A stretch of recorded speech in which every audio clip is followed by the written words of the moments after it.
2024 లేదా 25లో డిగ్రీ లేదా బీటెక్ చదివారా? సాఫ్ట్వేర్ జాబ్ కోసం ఎదురు చూస్తున్నారా? అయితే కోడ్ జ్ఞాన్ 100 డేస్ కోర్సులో చేరండి, జాబ్ సాధించండి.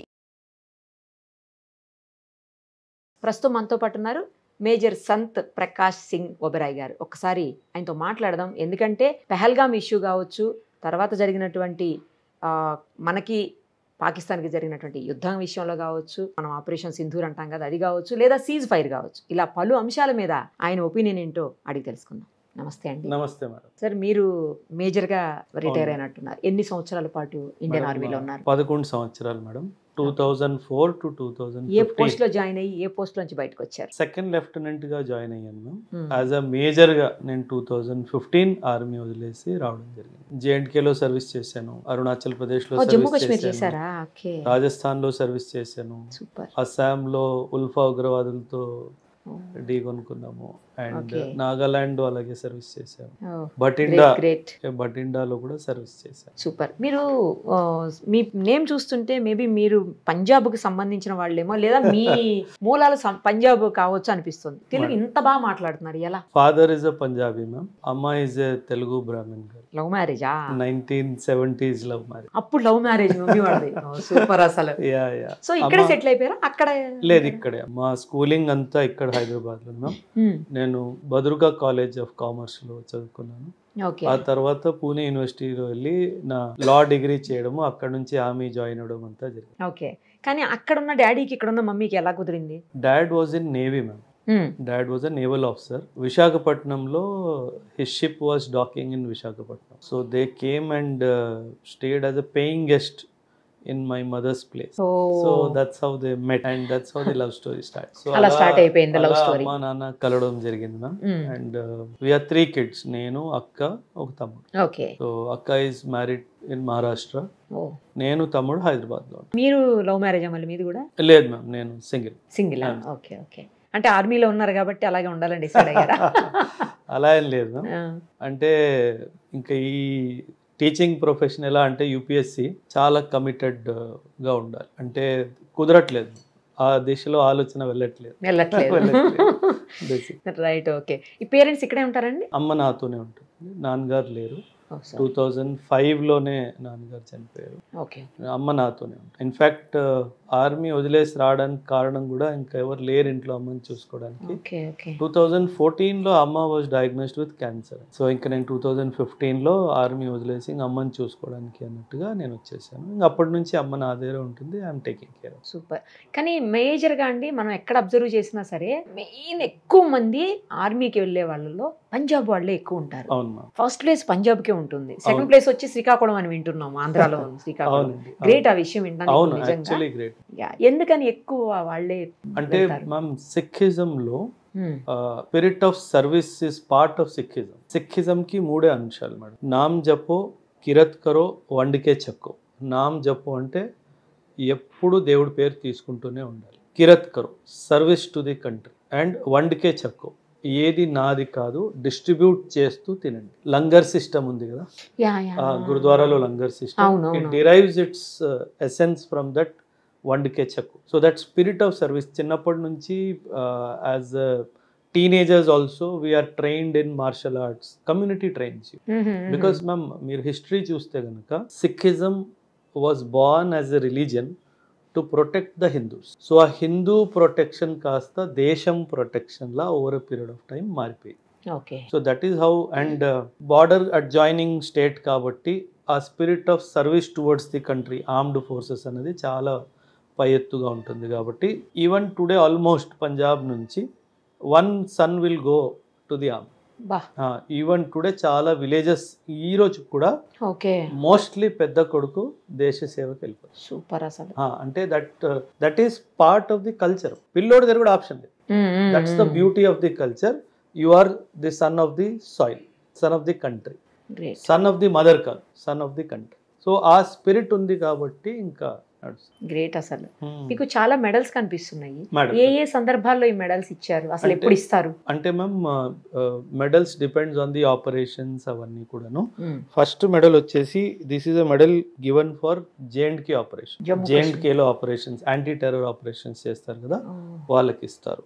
రెండోది వచ్చేసి హై ఆల్టిట్యూడ్. మనం చాలా చలి ప్రదేశాలు ఉంటాయి మ్మ్, కదా, మ్మ్, అబౌవ్ సియాచిన్ లాంటివి. 8,000 ఫీట్ కి సియాచిన్ లాంటివి దానికి ఇస్తారు. మ్మ్. మూడోది 75 years of Indian independence medal ma'am. And నాలుగోది 9 years సర్వీస్ మెడల్. ఇన్ఫాక్ట్ ఇంకోటి ఉండాలి, నేను పెట్టుకోలేదు, నార్త్ ఈస్ట్ లో ఆపరేషన్ రైనో మెడల్ కూడా ఉంటుంది, అది నేను పెట్టుకోలేదు. సో ఇలా I have got 5 place medals. సరిపోలేదని పెట్టుకోలేదా మీరు? లేదు మ్యామ్, ఇక్కడ దొరకట్లేదు మార్కెట్లో. ఐ బీన్ ట్రయింగ్, మేబీ ఇంకా నార్త్ ఈస్ట్కి వెళ్తే దానికి తొందరగా దొరకవు మ్యామ్. అంటే మెడల్స్ ఎప్పుడైతే మాకు ఇస్తారో సెరమోనియల్ మెడల్స్ చాలా బాధపడిపోయింది మ్యామ్. సో అది పెట్టుకోవడానికి అంత దానికి స్టీల్ కి అంత ఇది పట్టింది. సో అది బాగోలేదని చెప్పేసి తెప్పిద్దామంటే కుదరట్లేదు. సో ఈ మెడల్స్ అనేవి ఏ పోస్ట్ లో పనిచేసిన వాడికి సార్ అట్లా ఏమన్నా ఉంటుందా? అట్లా ఏముండదు. ఉంటాయి, ఉంటది కదా ఆపరేషన్స్ కూడా ఉంటది, పోస్ట్ కూడా ఉంటాయి, చాలా ఉంటాయి. సియాచిన్ మెడల్ వేరేగా ఉంటుంది, ఇది హై ఆల్టిట్యూడ్ మెడల్. సో అంటే మీరు ఎక్కడెక్కడ పనిచేశారు, ఏ ఆపరేషన్స్ లో, ఇప్పుడు ఆపరేషన్ సింధూర్ జరిగింది కదా, ఎవరైతే ఆపరేషన్ సింధూర్ లో పార్టిసిపేట్ చేస్తారో వాళ్ళకి సెపరేట్ గా మెడల్ ఉంటుంది. ఓకే, ఆపరేషన్ బట్టి మెడల్ ఉంటుంది. సోల్జర్స్ కూడా ఉంటాయండి? 100% ఆఫీసర్స్ కి, సోల్జర్స్ కి, అందరికీ ఉంటుంది. మెడల్స్ విషయంలో ఎవరికి స్పెషల్ గా అలా ఉండదు, క్లాసిఫికేషన్ ఏముండదు, ప్రతి ఒక్కరికి ఆ మెడల్ లభిస్తుంది. మనం యుఎన్ పీస్ కీపింగ్కి వెళ్ళామనుకోండి, united nation security council peace keeping వెళ్తాం కదా, దానికి మళ్ళీ వేరే మెడల్. సో అలా ప్రతి ఒక్క కేటగరైజేషన్ మెడల్స్ ఉంటాయి. కొందరికి 15-20 మెడల్స్ కూడా ఉంటాయి. అంటే లాంగ్ సర్వీస్ ఎవరైతే 25-30 years సర్వీస్ చేస్తారో మీరు చూస్తే గనక వాళ్ళకు కూడా చాలా మెడల్స్ ఉంటాయి. That is the pride of the country. That gives us that confidence, నేను దేశ సేవ చేశాను అన్న ఒక ఆలోచన. సోల్జర్ తర్వాత నెక్స్ట్ ఏముంటుందండి? ఎక్కడి నుంచి ఆఫీసర్ లెవెల్ అవుతుంది అసలు? అంటే మ్యామ్ జనరలీ ఆర్మీలో జాయిన్ అయినప్పుడు you join as a soldier. Soldier తర్వాత లాన్స్ నాయక్, మళ్ళీ నాయక్, తర్వాత లాన్స్ హవల్దార్, హవల్దార్ తర్వాత నాయబ్ సుబేదార్, సుబేదార్ మేజర్. అండ్ ఆ సుబేదార్ మేజర్ తర్వాత కొన్ని ఆనరరీ పోస్టులు ఇస్తారు, ఆనరరీ లెఫ్టినెంట్, ఆనరరీ క్యాప్టెన్ అని ఇస్తారు. ఇక్కడ వరకు వీళ్ళు ఆఫీసర్స్ కాదు. ఆఫీసర్స్ కమిషన్డ్ ఆఫీసర్స్ అనే పదం వాడతాం. కమిషన్డ్ ఆఫీసర్స్ ఎలా అంటే గ్రాడ్యుయేషన్ అయిపోయిన తర్వాత సిడిఎస్ ఎగ్జామ్ రాసి కానీ, ఇంటర్మీడియట్ అయిపోయిన తర్వాత ఎన్డీఏ ఎగ్జామ్ రాసి కానీ ఎవరైతే ట్రైనింగ్ తీసుకుంటారో వాళ్ళు కమిషన్డ్ ఆఫీసర్స్ అవుతారు. స్వయంగా ప్రెసిడెంటే అపాయింట్మెంట్ చేస్తారు. We are appointed under his hand and seal. అంటే ఈ signs my commissioning letter. Okay.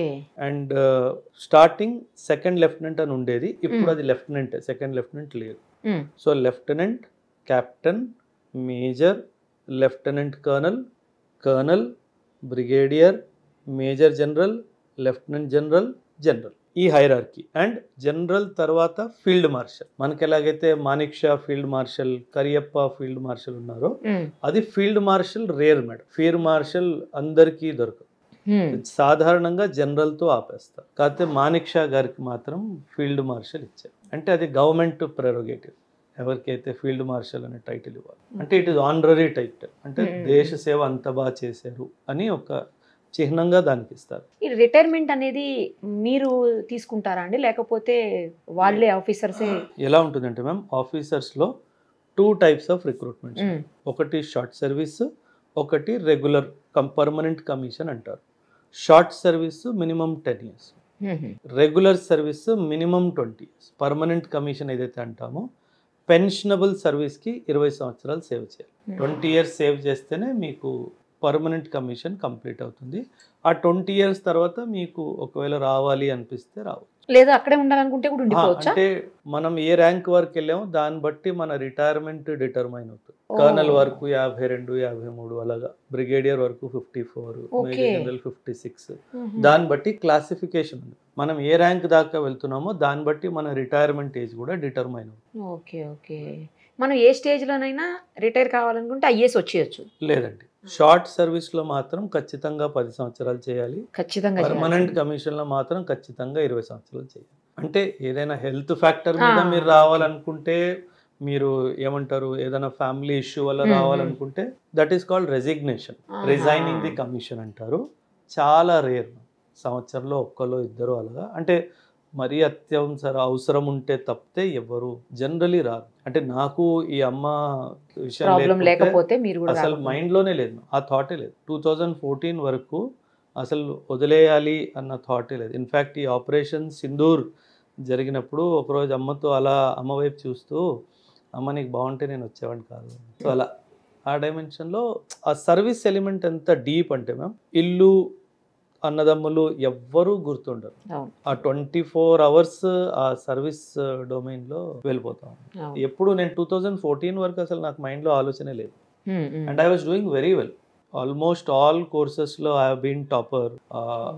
Army ma'am generally మనం ఏమనుకుంటామంటే ఆర్మీ అంటే ఫీల్డ్ ట్రైనింగ్, తుపాకీ పట్టుకొని నిల్చోవాలి అని అనుకుంటాము. కానీ ఆర్మీలో ఉన్నంత చదువు బయట లేదు. చాలా చదువు ఉంది మ్యామ్. బికాస్ ఆ వెపన్ సిస్టమ్స్ అన్నీ చదవడం, దాని వెనుక సైన్స్ గురించి చదవడము, ఇవన్నీ విషయాలు చాలా డీప్గా స్టడీ అవుతుంది. సో మనం అనుకోవడం జనరలీ ఒక సామాన్యుడు ఆలోచన ఏంటంటే సైనికుడు అంటే తుపాకీ పట్టుకొని నిల్చోవాలి. కానీ అది కాదు. That is very wrong perception. ఆర్మీలో ఉన్నంత ఎడ్యుకేషన్ బయట లేదు. చాలా చదువు ఉంది. మొత్తం ఆర్మీ డిసిప్లిన్ గురించి కానీ, ఆర్మీ హిస్టరీ గురించి కానీ, మన వెపన్స్ గురించి కానీ, ఫీల్డ్ క్రాఫ్ట్ గురించి కానీ, కెమోఫ్లాజ్ గురించి కానీ చాలా లెసన్ లైఫ్ లాంగ్ ఉంటుంది. ఒక కెప్టెన్ కూడా చదువుతున్నాడు, ఒక కర్నల్ కూడా చదువుతున్నాడు, ఒక బ్రిగేడియర్ కూడా చదువుతున్నాడు, ఒక మేజర్ కూడా చదువుతున్నాడు, ప్రతి ఒక్కటి చదువుతున్నాడు. ఎందుకంటే అన్లైక్ సివిల్ సర్వీసెస్ ఎప్పుడైతే మనకు ఒకసారి ర్యాంక్ వచ్చేస్తుంది, మనం అకాడమీలో వెళ్ళిన తర్వాత, మసూరీలో వెళ్ళిన తర్వాత ర్యాంక్ ఫిక్సేషన్ అయిపోతుంది. ఆర్మీలో అలా కాదు. మీ పర్ఫార్మెన్స్ ఎవ్రీ ఇయర్ గేజ్ అవుతానే ఉంటుంది. దాన్ని బట్టి మీ పోస్టింగ్స్ అన్ని డిటర్మైన్ అవుతాయి. ఓకే. సో అలా ఆర్మీ. ప్రజెంట్ ఇష్యూకి వద్దాం. ఒకసారి పెహల్గామ్ ఇష్యూకి వచ్చినప్పుడు మీరు కూడా జమ్మూ అండ్ కాశ్మీర్లో వర్క్ చేశారు కదా, చాలా మంది మాట్లాడారు. అక్కడి నుంచి స్టార్ట్ చేద్దామండి. చాలా మంది మాట్లాడారు ఏమనంటే సెక్యూరిటీ ల్యాబ్సెస్ ఉన్నాయి అక్కడ, అది స్టేట్ది కావచ్చు, సెంట్రల్ది కావచ్చు, అదేం మాట్లాడకుండా జనరల్గా సెక్యూరిటీ ల్యాబ్స్ ఉంది, లేకపోతే వాళ్ళు అసలు లోపలికి ఎంట్రీనే ఉండేది కాదు, వేరే కంట్రీ నుంచి మన కంట్రీలోకి వచ్చేటోళ్లే గారు అని చెప్పేసి అంటున్నారు. నిజంగా అలాంటిది ఏమన్నా ఉంటుందా? అంత ఉదాసీనంగా వ్యవహరిస్తుందా మన సెక్యూరిటీ? లేదండి. అంటే మీరు అక్కడ భూమిని అర్థం చేసుకోవాలి. అంటే అది ప్లెయిన్ ఏరియా కాదు madam. Jammu and Kashmir is not a plain area. Mountains ఉన్నాయి, వ్యాలీస్ ఉన్నాయి, రివర్స్ ఉన్నాయి. మనం ఏం గోడ ఏం కట్టలేదు. గోడ ఏం కట్టలేదు కాబట్టి ఖచ్చితంగా ఏదో విధంగా వచ్చే అవకాశం ఉంటుంది. అండ్ రెండో విషయం, ఎంత టైట్ సెక్యూరిటీ ఎంత మీరు చేసుకున్నా ఉంటుంది. ఎందుకంటే పరిస్థితులు అలా ఉన్నాయి అక్కడ. రెండోది లోకల్ సపోర్ట్ వాళ్ళకి చాలా గట్టిగా ఉంది. లోకల్ సపోర్ట్ లేకపోతే జరిగేది కాదు, అసలు అసంభవం. సో ఖచ్చితంగా ఆ లోకల్ సపోర్ట్ ఎలిమెంట్ని మాత్రం అడ్రస్ చేసే అవసరం ముమ్మాటికి ఖచ్చితంగా ఉంది. ఆ లోకల్ సపోర్ట్ లేకుండా చేయాలి. ఎందుకంటే ఒక 6 పాకిస్తాన్ నుంచి బయలుదేరి ఇండియాలో వచ్చి 5-10 రోజులు ఉండి ఇక్కడ ఒక ఆపరేషన్ చేశారు అంటే 101% లోకల్ సపోర్ట్ వాళ్ళకి దొరికింది కాబట్టి. సో ఆ ఇంటెలిజెన్స్ మనం ఎందుకు మిస్ అయ్యామన్నది ప్రశ్న మాత్రం 100% వ్యాలిడ్ క్వశ్చన్. కాకపోతే మ్యామ్ మనకి ఇది ఏదైనా జరిగినప్పుడే తెలుస్తుంది. మాకు డిఫెన్స్ సర్వీసెస్లో ఒక మాట అంటారు మ్యామ్, ఏంటంటే you will win the news when something goes wrong. అంటే ఆర్మీ వాళ్ళు ఒక 100 అటాక్స్ ని తప్పించారు అనుకోండి, అది న్యూస్ లో రాదు. ఒక్క అటాక్ లో వాళ్ళు సక్సెస్ అయిపోతే ఖచ్చితంగా న్యూస్ లో వస్తుంది. So on an everyday operations continuous గా జరుగుతాయి మ్యామ్. బికాస్ నేను అక్కడ సర్వీస్ చేశాను కాబట్టి ఆ ఎక్స్పీరియన్స్ తో చెప్తున్నాను. అసలు కంటికి నిద్ర అనేది ఉంటుంది. ఒక యూనిట్ ఎల్సి, దాన్ని ఎల్సి రోల్ అంటారు ma'am, line of control role అంటారు. ఎల్సిలో ఒక యూనిట్ డిప్లాయ్ ఉంది అంటే ఆ 18 నెలలు మాత్రము కంటికి కొనుక్కుంటుంది. అలా సేవ చేస్తేనే మన దేశ సరిహద్దుల్ని మనం కాపాడుతాం. అందులో ఖచ్చితంగా 1-2 మిస్సెస్ ఖచ్చితంగా జరుగుతాయి. ఎందుకంటే అక్కడ ఒక ల్యాండ్ అలా ఉంది, ల్యాండ్ అలా ఉంది కాబట్టి అది మిస్ అయితే ఖచ్చితంగా భౌతిక స్వరూపాన్ని మనం మార్చలేం కదా. మార్చలేము. అదే ప్రాబ్లం బంగ్లాదేశ్తో కూడా ఉంది. బంగ్లాదేశ్కి మనకి 54 నదులు ప్రవహిస్తున్నాయి బార్డర్స్లో. సో ఎక్కడ వాళ్ళు ఎలా లోపలికి వస్తున్నారో, ఒక బోట్ వేసుకొని వచ్చేస్తున్నారా లేకపోతే ఎలా ఫెన్స్ కింద నుంచి వస్తున్నారా అన్నది తెలియజేసుకోవడం చాలా కష్టం. సో అక్కడ ప్రాబ్లం. మీరు ఇందాక ఒక మాట అన్నారు, లోకల్ వాళ్ళ సపోర్ట్ ఉంది 100% అని. ఎస్ ఉంది, కానీ అది నాకు ఇక్కడ డౌట్ ఏంటంటే, నేను ఏం అడగాలనుకుంటున్నానంటే, లోకల్ వాళ్ళ సపోర్టు వాళ్ళు ఇష్టంగా ఇచ్చారా, లేకపోతే వీళ్ళు భయపెట్టించి బలవంతంగా సపోర్ట్ తీసుకున్నారా? అంటే మీ ఒపీనియన్ ఏదై ఉండొచ్చు? అంటే మేడం రెండూ జరుగుతాయి, కానీ ముఖ్యంగా ఇష్టంగానే ఇస్తున్నారు. రెండూ జరిగే అవకాశాలు ఉన్నాయి, కానీ 90% ఆఫ్ కేసెస్లో వాళ్ళు ఇష్టంగానే డబ్బులకు ఆశపడి దేశాన్ని అమ్మేస్తున్నారు. ఓకే. డబ్బులు ఆశపడి మాత్రమే, ఇంకేం కాదు. సో అక్కడ చాలా పెద్ద తప్పు జరుగుతుంది మ్యామ్. ఇప్పుడు ఈ సంవత్సరం కాశ్మీర్లో టూరిజం ఉండదు. ఎవరు నష్టపోయారు మేడం? ఆ లోకల్సే కదా.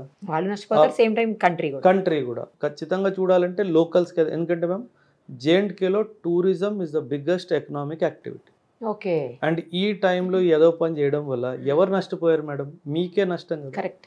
మీ పిల్లలే ఎంప్లాయ్మెంట్ ఉండదు కదా, మీ ఇంట్లోనే ఫుడ్ రాదు కదా, బిజినెస్ ఉండదు మీకు. ఆ ఆలోచన లేదు. ఆ ఆలోచన వస్తే ఖచ్చితంగా ఆ రోజు టెర్రరిజం తనే పోతుంది. కాకపోతే వీళ్ళు ఐడియాలజికల్లీ మోటివేట్ అయిపోయి అక్కడి నుంచి వస్తున్న వెదవదబ్బుని చూసుకొని వాళ్ళకి సపోర్ట్ ఇస్తున్నారు తప్పితే ఇది ఏ రోజైతే లోకల్ సపోర్ట్ ఆగిపోయిద్దో మ్యామ్ 90% పోతుంది. టెర్రరిజం అదే ఎండ్ అయిపోతుంది. మనం ఏం చేయాల్సిన అవసరం కూడా లేదు. ఈ లోకల్ సపోర్ట్ ఉండడం వల్ల మనం ఏం చేయలేకపోతాం.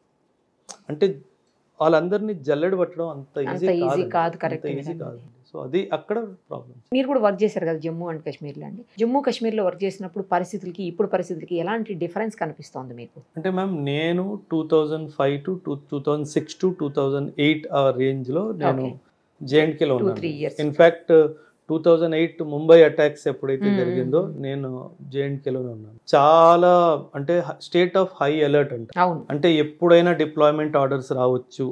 అండ్ ప్రతి ఇల్లుని చెక్ చేయడము, ప్రతి రోడ్డుని చెక్ చేయడము, ప్రతి కాలువని చెక్ చేయడము, ప్రతి బండిని ఆపడము, ప్రతి మనిషిని అడగడము, నువ్వు ఎవరు, ఎక్కడి నుంచి వెళ్తున్నావు, డే నైట్ ఆపరేషన్స్. కనీసం ఒక 9 నెలలు మ్యామ్. ఈ నవంబర్ 2008 అటాక్ తర్వాత ఒక 9 నెలలు మాకు అసలు కంటికి కునుకులేదు. ఎందుకంటే state of high alert, because అంత పెద్ద లెవెల్లో అటాక్ జరిగింది కాబట్టి ఖచ్చితంగా మనం రెస్పాన్స్ ఇస్తాము అన్న ఒక డైమెన్షన్లోనే చాలా పగడ్బందీగా ఉంది. సో మనం ఇక్కడ కూర్చొని వీడియోలు చేయడం చాలా ఈజీ.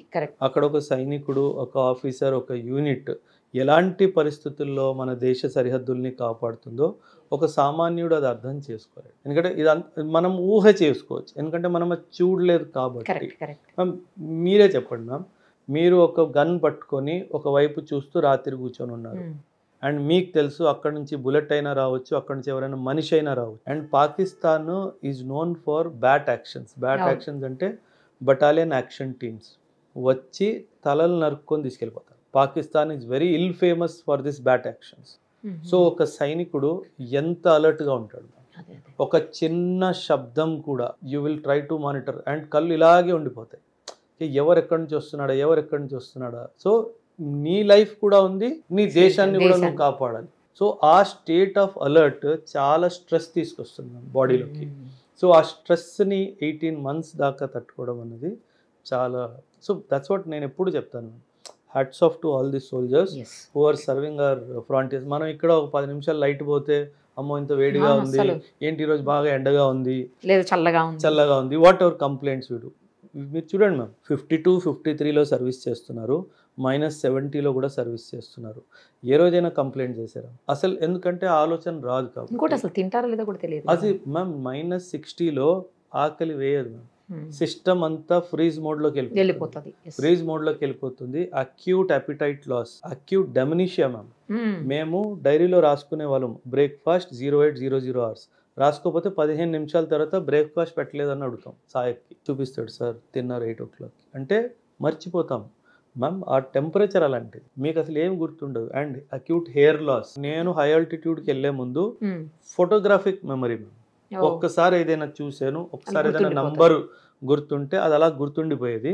నేను ఒక 7-8 months హై ఆల్టిట్యూడ్లో చేసిన తర్వాత కిందకి వచ్చాను, అంతా మెమరీ పోయింది. So that is the kind of service the soldiers are doing to our country. ఇది మనం గుర్తుపెట్టుకోవాలి. ఏదో ఈజీగా మాట్లాడేస్తారు, మనం చాలా చులకనగా మాట్లాడతాం మ్యామ్. ఇన్ఫ్యాక్ట్ మీరు ఇప్పుడు ఒక ఉదాహరణ చెప్తున్నాను, నేను ఏ పొలిటికల్ పార్టీకి అగేన్స్ట్గా మాట్లాడాలి అనే ఉద్దేశం కాదు. మన దేశంలో సోఫియా ఖురేషి గారిని టార్గెట్ చేశారు. అవును, మన దేశంలో పూరి సార్ని కూడా టార్గెట్ చేశారు, ఎవరైతే స్పోక్స్ పర్సన్ ఉన్నారో. ఇప్పుడు జయశంకర్ సార్ని టార్గెట్ చేస్తున్నారు. అంటే ఒక యుద్ధం గెలిచిన దేశంలో వేళ్ళెత్తి చూపిస్తున్నారు, ఓడిపోయిన వెధలు మాత్రం దీపావళి చేసుకుంటారు. ఇదే మన దేశానికి వచ్చిన దుర్భాగ్యం. ఎందుకు ఆ పొలిటికల్ యూనిటీ ఎందుకు రావట్లేదు మ్యామ్? ఏదో తప్పు జరగవచ్చు, ఎందుకంటే ఇంత పెద్ద స్థాయిలో యుద్ధం జరుగుతుంది అన్నప్పుడు చిన్న చిన్న తప్పులు ఎవరితోనైనా జరగవచ్చు. ఆ తప్పులు అనుకుని దాన్ని వదిలేసి మనం అందరూ ఐకమత్యంగా ఉండాల్సిన అవసరం ఉంది కదా. అవును. ఎందుకు Exactly. దీన్ని ఇలా పొలిటిసైజ్ ఏ దేశం అయితే బ్యాటిల్ ఫీల్డ్ని పొలిటిసైజ్ చేస్తుందో ఆ దేశం సర్వనాశనం అయిపోతుంది. ఎప్పుడు మనం బ్యాటిల్ ఫీల్డ్లో పాలిటిక్స్ని తీసుకెళ్ళకూడదు. ఎందుకంటే అప్పుడు ఏం జరుగుతుందంటే ఎనిమికి కావాల్సిందే ఇది కదా. అవును, వాడు ఓడిపోయి గెలిచేసాడు, మనం గెలిచి ఓడిపోయాం. Correct. What is happening in the parliament నిన్న చూస్తే నాకు ఆ వీడియోస్ చూస్తుంటే నాకు కోపం వస్తుంది. అంటే వీళ్ళని మనం ఎంచుకున్నాం ఆ లీడర్స్ లాగా అని.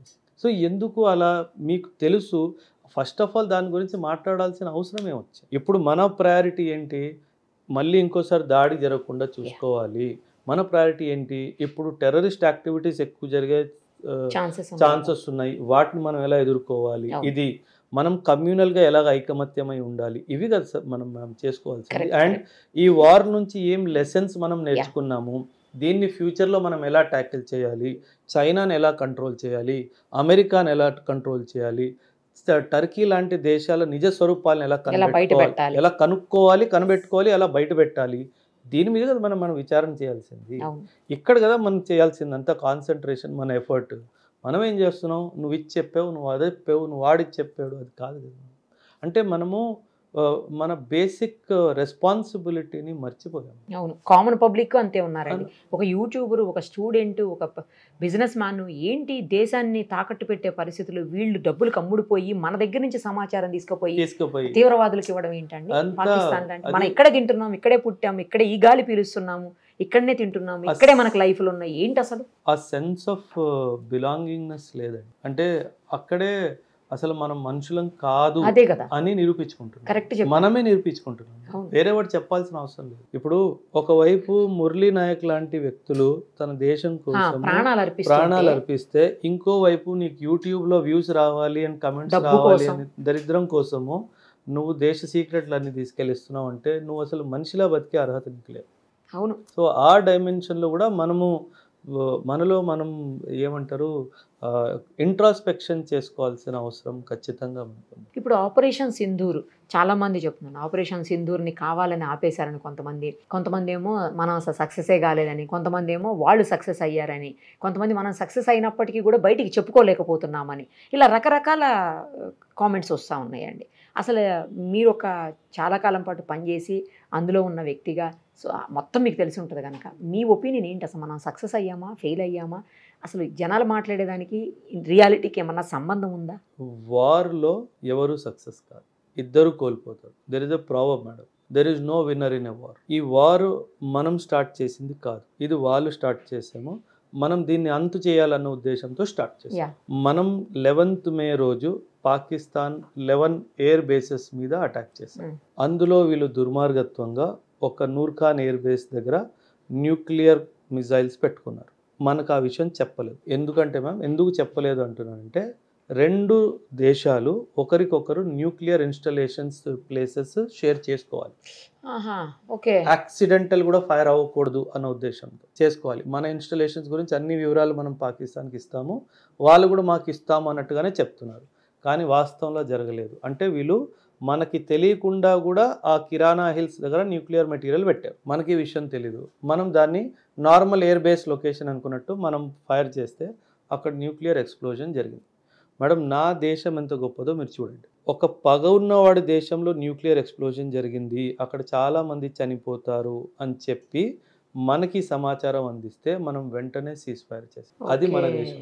సో మనకేంటంటే ఇంతమందిని చంపేయాలి అన్నది ముఖ్యం కాదు, మనకి పాఠం నేర్పించాలి అన్నది ముఖ్యం. ఒకవేళ అక్కడ న్యూక్లియర్ లీకే జరిగింది అనుకోండి, అది కన్ఫర్మ్ అయింది, న్యూక్లియర్ లీక్ కన్ఫర్మ్ అయింది. న్యూక్లియర్ లీక్ మాత్రమే కాదు మేడం, మనం చేసిన దాడిలో పాకిస్తాన్లో భూకంపం వచ్చాయి. 4.4 on the Richter scale, 5.7 on the Richter scale, రెండు భూకంపాలు. నేను తలుచుకుంటే నీ భూమి మీద భూకంపం కూడా రగిలించగలను అనే ఒక సమాచారం మనం వాళ్ళకి ఇవ్వాలి. అది మనం ఇచ్చాం. ఎందుకు ఆపేసామంటే మనలో ఇంకా మానవత్వం ఉంది కాబట్టి. అదే మన ఇండియాలో జరుగుంటే వాడు ఆపేవాడు అస్సలు ఎట్టి పరిస్థితుల్లో ఆపేవాడు కదా, దొంగ కదా పాకిస్తాన్. నా వాల్యూ సిస్టమ్ అది మన, that is how we are different madam. Chanakya గారు 6 విషయాల గురించి మాట్లాడతారు. ఫస్ట్ లీడర్షిప్, ఎస్ మనకి ఎక్సలెంట్ లీడర్షిప్ ఉంది Correct. ఈ విషయంలో. కనీసం కరెక్ట్. లోపల పొలిటికల్ గా చాలా ఇష్యూస్ ఉన్నాయి, అన్ని పక్కన పెట్టేద్దాం. When it comes to response to terrorism or attack from Pakistan మనకి ఎక్సలెంట్ లీడర్షిప్ ఉంది. రెండోది ఏంటి, చాలా ముఖ్యమైనది, మన దగ్గర ఏమంటారు ఒక మంచి మిలిటరీ, Yeah. చాలా ఖచ్చితంగా మన దగ్గర మంచి మిలిటరీ, పవర్ఫుల్ అంటే డిసిప్లిన్డ్ అండ్ ప్రొఫెషనల్ మిలిటరీ ఉంది. మూడోది డిప్లొమసీ, గూఢాచారం చాలా ఎక్సలెంట్ మ్యామ్. ఒక సర్వే ప్రకారంగా మన దగ్గర ఉన్న diplomacy officers are the best in the world today. బాబా చూడండి, 6లో 3 బెస్ట్ ఉంది. 3 బెస్ట్. నాలుగోది ఎకానమీ, మనం ప్రస్తుతం 4th లార్జెస్ట్ ఎకానమీ, త్వరలో 3rd లార్జెస్ట్ ఎకానమీ కాబోతున్నాం. ఐదవది ఇన్ఫ్రాస్ట్రక్చర్, మనం లాస్ట్ 10 yearsలో చేసిన గ్రోత్ ఇన్ఫ్రాస్ట్రక్చర్లో మేడం ఈ భూమి మీద ఏ దేశం లేదు.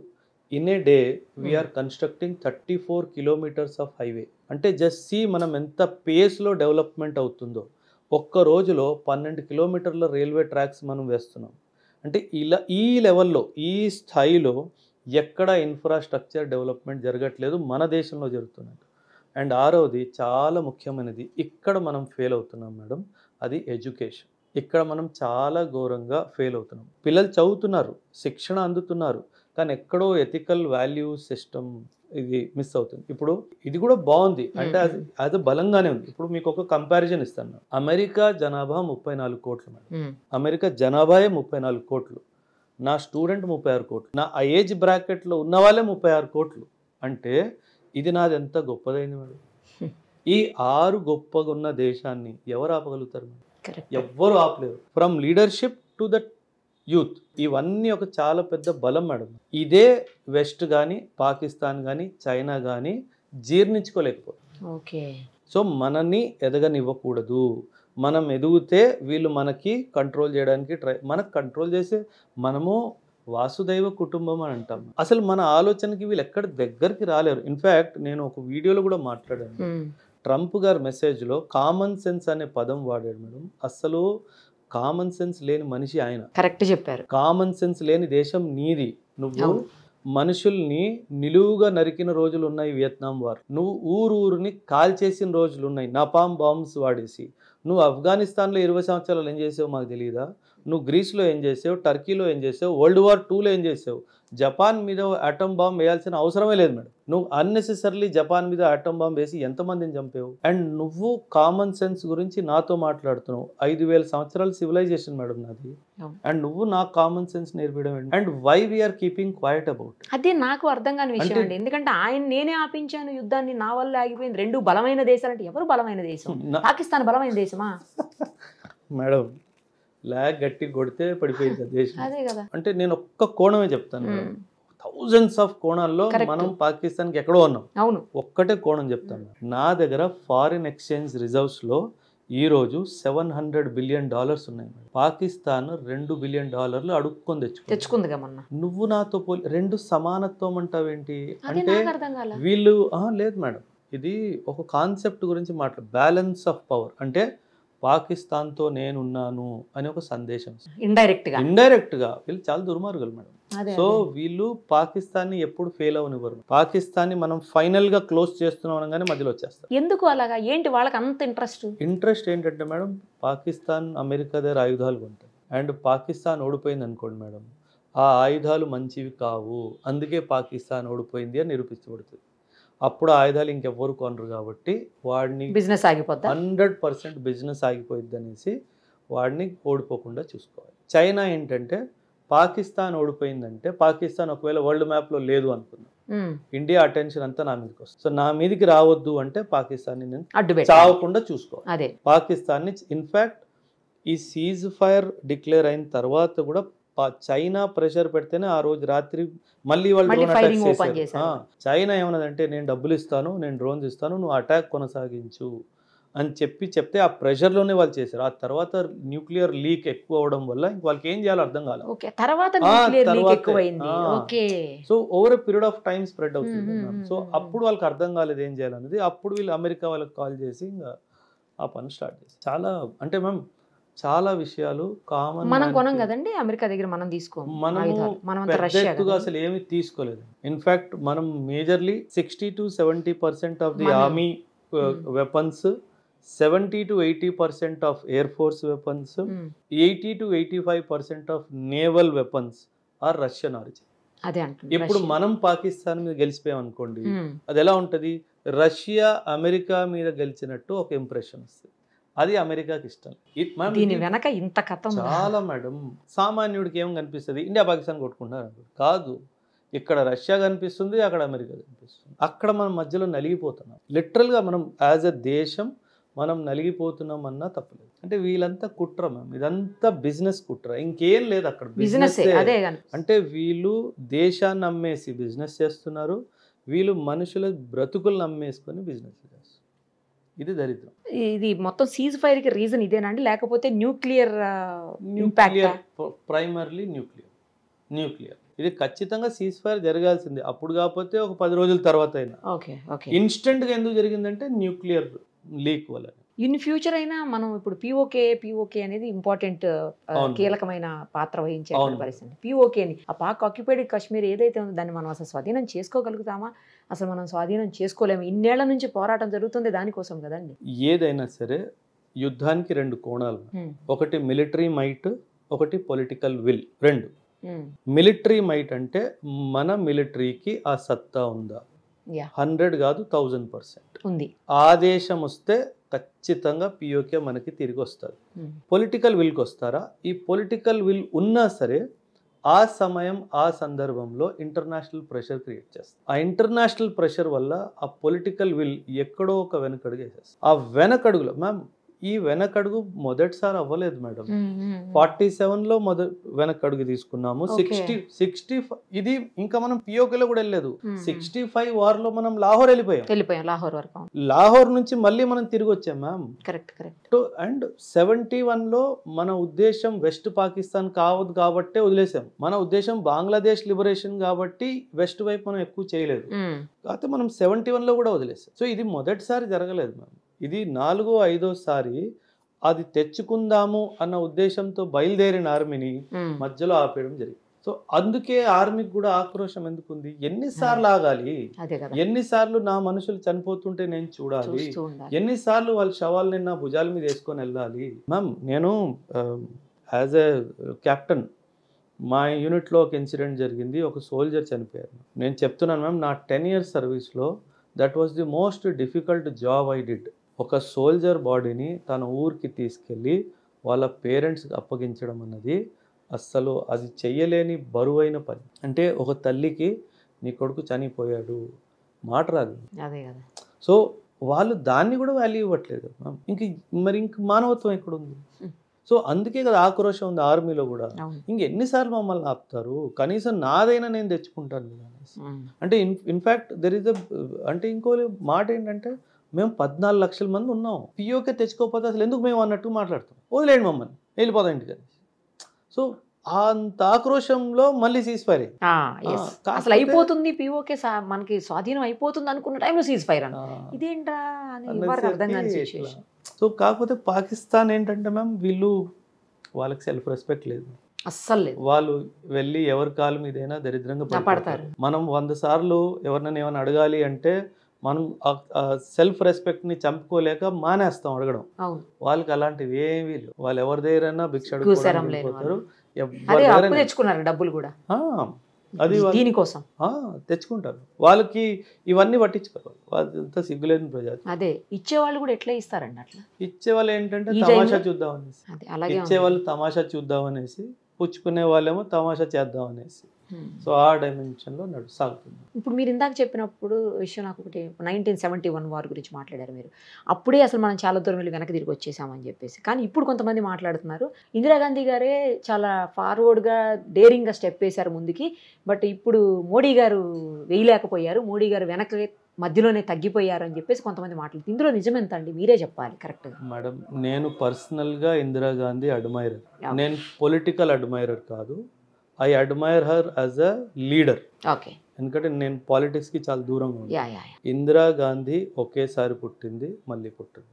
అండ్ ఇందిరాగాంధీ దరిదాపుల్లో ఎవ్వరూ వెళ్ళలేరు. 1971 ఆపరేషన్ ఎలాగైతే తను చేసిందో ఈ భూమి మీద ఎవ్వరూ చేయలేరు. ఎవ్వరు అంటే నేను ఇండియా అనట్లేదు మేడం, అలాంటి లీడర్ ఈ భూమి మీద మరి పుట్టలేదు. ఓకే. అంత డేరింగ్ మ్యామ్. అప్పట్లో మన దగ్గర ఏముంది మేడం? ఏమీ లేదు. అమెరికా దగ్గర బియ్యం గోధుమలు అడుక్కుని తినే టైంలో కూడా ఇంత పెద్ద పని తను చేసిందంటే ఎవ్వరూ చేయలేరు. ఓకే. నేను బల్లగుద్ది చెప్తాను, ఇందిరాగాంధీ లాంటి లీడరు మళ్ళీ పుట్టరు. అది బీజేపీ వాజ్పేయి చెప్పారు మేడం, షీఈ్ దుర్గామాత అంటే ఒక దేవునితో తన్ని పోల్చాడు. అంత కరేజ్ తను చూపించింది కాబట్టి 1971లో ఆ బంగ్లాదేశ్ జరిగింది మేడం. లేదంటే అప్పట్లో మనకి అమెరికా నుంచి ఎంత ప్రెషర్ తెలుసా మేడం? నువ్వు ఆపుతావా, నేను నా ఫ్లీట్ని పంపించాలా అన్నా సరే నువ్వు ఏమైనా చేసుకో అని చెప్పేసి ముందడుగేసింది. ఆ డేరింగ్ అండ్ డాషింగ్ మళ్ళీ రాదు. అంటే నేను this is not a political statement. నేను I'm a big admirer of Indira Gandhi. I hate her also, I love her also. Hate her because కొన్ని పొలిటికల్ డైమెన్షన్లో కాన్స్టిట్యూషన్తో బాగా ఆడుకుంది. సో ఆ డైమెన్షన్లో because I'm a teacher of polity, so ఆ డైమెన్షన్లో నాకు కొంచెం తనతో ఇది ఉంది. తప్పితే అన్ ఎక్సలెంట్ లీడర్ అంటే లీడర్కి ఉండాల్సిన లక్షణాల్లో 100కు 100 లక్షణాలు తనలో. ఓకే. అలాంటి లీడర్ మనకి ఈ టైంలో కావాల్సింది. సో కాకపోతే మేము ఇంటర్నేషనల్ సిచ్యువేషన్స్ కూడా మారుతుంది. టైం అండ్ స్పేస్ని కూడా మనం చూసుకోవాలి. కాబట్టి ఆ సమయం సందర్భం మనకు ఒక ఉద్దేశం ఉంది. 2047 వరకు మనం ఒక డెవలప్డ్ కంట్రీ లాగా వికసించాలి. ఇప్పుడు దీని మీద ఎక్కువ వెళ్ళాం అనుకోండి మేడం, డెవలప్మెంట్ వెనక్కి వెళ్ళిపోయింది. సో మేబీ మన ప్రధాని గారు కూడా ఇదే ఆలోచన తీసుకొని ఒక నిర్ణయానికి వచ్చి ఉంటారు. అందుకే చెప్పారు ఆయన, నేను ఆపరేషన్ సింధూర్కి ఫుల్ స్టాప్ పెట్టలేదు, ఓన్లీ కామాయే పెట్టాను అని చెప్పి చాలా స్పష్టంగా చెప్పారు. అంటే నువ్వు మళ్ళీ ఏమైనా చేసేవనుకో ఈసారి మళ్ళీ లోపలికి వచ్చి కొడతాను అన్న ఉద్దేశంతో మాత్రం ఖచ్చితంగా చెప్పడం జరిగింది. అండ్ అది చాలు అని నేను కూడా అనుకుంటున్నాను. అంటే పాకిస్తాన్ బుద్ధి తెచ్చుకునే దేశం కాదు అసలు. వాళ్ళకి ఈ సీజ్ ఫైర్ మహా అయితే 1 నెల, అంతే, మహా అయితే ఒక 2 నెలలు. ఇది మళ్ళీ జరగాల్సిందే. వాళ్ళు ఏదో పని చేస్తారు. ఎందుకంటే వాళ్ళు ఏదో పని చేయకపోతే కంట్రీలో సిచ్యువేషన్ బాగాలేదు. జనాలు క్వశ్చన్లు అడగడం స్టార్ట్ చేస్తారు. అండ్ జనాలు క్వశ్చన్లు అడగడం స్టార్ట్ చేస్తారు. వాళ్ళ మైండ్ని డైవర్ట్ చేయడానికి మళ్ళీ ఏదో పని చేస్తారు. సో ఇది మనకి ఇంకంటే అందుకే ఇంగ్లీష్లో ఒక ప్రావర్బ్ ఉంది madam, you can choose your friends but not your neighbours. Correct. So దరిద్రంగా మనకే వీళ్ళు తగిలేరు కాబట్టి ఇంకా మనం క్యాన్సర్ లాంటిది మేడం, దాంతో మనం బతకాల్సిందే. మనకి ఇంకేం అవకాశం. కానీ ఎంత సీజ్ ఫైర్ అయినా, ఎంత శాంతియుతంగా ఉన్నా బోర్డర్లో వాళ్ళు కవ్విస్తూనే ఉంటారట కదా సైనికుల్ని, మనోళ్ళని, మన ఆర్మీని మొత్తం. మేడం కొంతమంది పిల్లలు మనం ఎంత వాళ్ళని కంట్రోల్ చేసినా వాళ్ళు ఎక్కడో ఏలు పెడతాం. పాకిస్తాన్ బుద్ధి కూడా అంతే. మనం ఎంత సీజ్ ఫైర్ చేసినా, మనం ఎంత వాళ్ళని సరేలే పోనీలే అని వదిలేసినా వాడు ఆ ఏదో పని చేస్తూనే ఉంటాడు. ఎందుకంటే పాకిస్తాన్లో ప్రస్తుతం మేడం ఒక అంచనా ప్రకారంగా 30,000కు పైగా తీవ్రవాదులు ట్రైన్ అయి ఉన్నారు. మరి వాళ్ళు ఏం చేసుకోవాలి మేడం? వెపన్ ఇచ్చావు, ట్రైనింగ్ ఇచ్చావు, ఐడియాలజికల్ ఇండాక్ట్రినేషన్ ఇచ్చావు, వాళ్ళకి టార్గెట్ చూపించకపోతే నిన్నే కొడతారు. అసలు వాళ్ళ ఆర్మీ ఎందుకండి కంటిన్యూస్గా వాళ్ళకి సపోర్ట్ చేసేది ఏంటి అసలు? అంటే మ్యామ్ ఇంటర్నేషనలీ పాకిస్తాన్ ఆర్మీని ఏ దేశం వాళ్ళు రెస్పెక్ట్ ఇవ్వరు. అసలు జాయింట్ ఆపరేషన్స్ జరుగుతాయి కదా, అసలు ఆ జాయింట్ ఆపరేషన్స్లో పాకిస్తాన్ ఆర్మీని ఎవరు పెద్ద పట్టించుకోరు. ఎందుకంటే they are rogue army, they are not professional army కాదు వాళ్ళు. అంటే వాళ్ళ పని ఓన్లీ టెర్రరిజం చేయడము, టెర్రరిస్టులను ట్రైన్ చేయడం, ఇదే తప్పితే మేడం వాళ్ళు తయారు చేసిన ఒక వెపన్ దాకెందుకు మేడం? ఒక కార్ లేదు, ఒక కార్ తయారు చేసుకోలేని దేశం మన మీద దాడికి వచ్చేస్తుంది అంటే ఇంకేం చెప్పాలి? మనం మార్స్లోకి వెళ్తున్నాము, మనం చంద్రుడి మీద వెళ్ళిపోయాము, పాకిస్తాన్ ఎక్కడికి వెళ్తుంది చెప్పండి? భూమిలోకి వెళ్ళిపోతుంది. అది వాళ్ళకి అర్థం కావట్లేదు. సో అందుకే వాళ్ళకి ఈర్ష్య, మనం ఏం చేయలేకపోతున్నాం, వీళ్ళు అక్కడ దాకా వెళ్ళిపోయారు, ఏదో ఒకటి చేసి వీళ్ళ గొడవలు పెట్టాలి, వాళ్ళు కొట్టుకొని చచ్చిపోవాలి, మనం చూసి ఆనందపడాలి. రాక్షస ఆనందం ఉంటుంది చూడండి, అది పొందాలి. వీళ్ళు కొట్టుకుంటున్నారు. Ma'am Amritsar golden temple madam మీద దాడి చేయడానికి ప్రయత్నించావు. ఒరే యదవ, Guru Nanak was born in your land. నీకు ఆ మాత్రం కూడా ఇంత సెన్స్ లేకపోతే అసలు నువ్వు మనిషివేనారా? అండ్ పాకిస్తాన్లో పంజాబీసే ఎక్కువ ఉన్నారు మ్యామ్. పాకిస్తాన్లో ఉన్నంత పంజాబీస్ మన దగ్గర కూడా లేరు. అంటే మీకు ఆ గీత జ్ఞానం కూడా లేదరా? నీ భూమి మీద పుట్టిన ఒక పవిత్ర ఆత్మ అక్కడ ఆయన ఒక గుడి కట్టిస్తే దాన్నే ధ్వంసం చేస్తా అనుకుంటున్నావు. అసలు నువ్వు మనిషివేనా? అంటే ఆ దేశం ఎక్కడికి వెళ్ళిపోతుంది మ్యామ్, నాకు అర్థం కాదు. సో వీళ్ళకు ఎటువంటి ఇది మంచి ఇది చెడు ఆ డిఫరెన్సియేషన్ లేదు మ్యామ్. వీళ్ళకి ఒకటే ఏంటంటే చంపాలి చావాలి, ఇంకేం లేదు. సాధించేది ఏమీ లేదు మళ్ళీ. అవును అవును. కాదు, చంపాలి, చావాలి. ఇదే వీళ్ళతో వచ్చిన దరిద్రం. ఇంకొకటి అంటే ఇప్పుడు పాకిస్తాన్ ఏదైతే ఆక్రమించిందో మన కాశ్మీర్ని, ఆ పార్ట్ని కనుక మనకి ఇండియాకు వదిలేస్తే చైనా వాళ్ళు ఈజీగా రావడం కూడా లోపలికి ఇబ్బందికర పరిస్థితులు ఉంటాయి. అందుకనే చైనా ప్రతిసారి ఇంటర్ఫీర్ అయిపోయి వాళ్ళకి సపోర్ట్ చేస్తూ దీన్ని అసలు రానివ్వకుండా చేస్తుంది ఇండియాకి అని అంటారు సార్. అది ఇన్ఫ్యాక్ట్ నేను ఎవరితోనో మాట్లాడుతున్నప్పుడు దీని గురించి కూడా నేను మాట్లాడాను. ఓకే. జనరలీ పాకిస్తాన్ ఒక మెసేజ్ ఏమిస్తుంది అంటే, నేను కశ్మీర్లో ఉన్న ముస్లిం బ్రదర్స్ని కాపాడడానికి వస్తున్నాను అని ఒక ఇమేజ్ క్రియేట్ చేస్తాను. అది ఫాల్స్ ఇమేజ్. ఇది ఫాల్స్ అని నేను ఎలా చెప్తానంటే, చిన్న విషయం, చైనాలో ఉయిగూర్ ముస్లిమ్స్ని పిట్టల్ని కాల్చినట్టు కాలుస్తున్నాడు. నువ్వు ఏ రోజైనా నోరు తెరిసావా చైనా మీద? ఏ రోజైనా? ఇప్పుడు నేను మన దేశంలో ముస్లిమ్స్కి ఇచ్చిన స్వేచ్ఛ ముస్లిం ల్యాండ్లో కూడా లేదు. అంత స్వేచ్ఛని నేను ఇచ్చాను అండ్ నువ్వు నా మీద వేలు చూపిస్తున్నావు. అదే ఉయిగూర్ ముస్లిమ్స్ని లిటరలీ మేడం పిట్టలు కాల్చినట్టు కాలుస్తున్నారు చైనాలో. ఏ రోజైనా నువ్వు నోరు తెరిసావా? లేదు మేడం. భయమా? భయం ఏంటి మ్యామ్? తంతాడు వాడు. ఆ భయం కాబట్టి వీళ్ళకి ఏంటంటే పిఓకే ఉంటే పాకిస్తాన్కి చైనాకి డైరెక్ట్ ల్యాండ్ యాక్సెస్ ఉంటుంది. ఆ ల్యాండ్ యాక్సెస్ పోవద్దు అంటే పాకిస్తాన్ దగ్గర పిఓకే ఉండాలి. అంతే తప్పితే ఇండియన్ ముస్లిమ్స్ మీద కానీ కశ్మీరీ ముస్లిమ్స్ మీద కానీ వీళ్ళకి ఎటువంటి ప్రేమ లేదు. శూన్యం. ఎందుకంటే వీళ్ళు అలా చూపిస్తారు, అంతేగాని గ్రౌండ్ రియాలిటీ అది కాదు. అది గ్రౌండ్ రియాలిటీ మాత్రం ఖచ్చితంగా కాదు. రాబోయే రోజుల్లో ఎప్పటికైనా సరే పిఓకేని మనం స్వాధీనం చేసుకుంటాం, ఖచ్చితంగా రావాల్సిందే మేడం. నా ఆశ పరంగా అయితే 2025లోనే జరగాల్సింది. ఇప్పుడు ఇది సడన్ గా జరిగింది, కానీ ఇంకొకసారి ఏదో పని మాత్రం పాకిస్తాన్ ఏమైనా చేసింది అనుకోండి, టెర్రరిజం కానీ ఇంకేదైనా కానీ, అప్పుడు మాత్రం మన భారత ప్రధానిని కానీ మన దేశాన్ని కానీ ఎవ్వడు ఆపలేదు. ఇది మాత్రం మీరు లాక్ చేసుకోవచ్చు. ఇంకొక అవకాశం మనం ఇచ్చాము. ఈసారి న్యూక్లియర్ పేలినా ఏం పేలినా వాడిని వదిలేది లేదు అన్న లైన్ ఆఫ్ థాట్ మనకే కాదు, మన భారత ప్రధానికే కాదు, డిఫెన్స్ ఫోర్సెస్లో కూడా వచ్చేసింది, ప్రజల్లో కూడా వచ్చేసింది. మీరు మ్యామ్ ఇండియా పాకిస్తాన్ ఎలా వేరు మ్యామ్ చెప్తాను నేను మీకు. వీళ్ళు పాకిస్తాన్ ఆర్మీ యుద్ధ భూమిలో పారిపోయే ఆర్మీ, వదిలేసి పారిపోతారు. ప్రధాని పారిపోయాడు, ఆర్మీ చీఫ్ వీళ్ళంతే మేడం.